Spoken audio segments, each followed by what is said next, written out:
టాలీవుడ్ లో 5.5 పదుల వయస్సు కూడా చేరువైన ఇంకా మన్మధుడిలాగే ఉన్నాడు కింగ్ నాగార్జున. మనం, ఊపిరి, సొగ్గాడే చిన్ని నాయన లాంటి సూపర్ హిట్లతో ఈ వయసులో కూడా జూనియర్ హీరోలకు గట్టి పోటీ ఇస్తోన్న నాగార్జున త్వరలోనే ఓం నమో వెంకటేశాయ అనే భక్తిరస చిత్రంతో ప్రేక్షకుల ముందుకు వస్తున్నాడు. కె రాఘవేంద్రరావు దర్శకత్వంలో తెరకెక్కిన ఈ సినిమా ఫిబ్రవరి 10న రిలీజ్ అవుతున్న సంగతి తెలిసింది. ఇది ఆధ్యాత్మిక చిత్రం కావడంతో మాస్ ప్రేక్షకుల్ని సూర్య సినిమానే ఎక్కువగా ఆకర్షిస్తుందనడంలో సందేహం లేదు. అయితే ఈ సినిమాకు పోటీగా మరో స్టార్ హీరో సినిమా సైతం రిలీజ్ అవుతుండడంతో ఈ ఇద్దరి మధ్య బాక్సాఫీస్ వేదికగా పెద్ద ఫైటింగ్ తప్పేలా లేదు.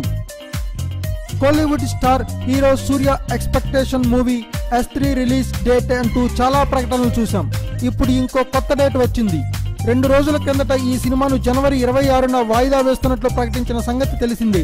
ఇక ఇప్పుడు కొత్తగా S3కు ఫిబ్రవరి 10ని కొత్త డేట్ గా అనౌన్స్ చేశారు.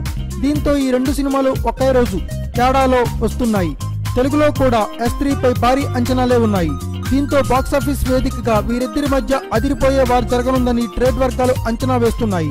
ఇక హరి దర్శకత్వంలో రూపొందిన S3ని తమిళంలో సూర్య కజిన్ జ్ఞానవేల్ రాజా నిర్మించాడు. తెలుగులో ఈ చిత్రాన్ని మల్కాపురం శివకుమార్ అందిస్తున్నాడు. Thanks for watching. Please subscribe our channel.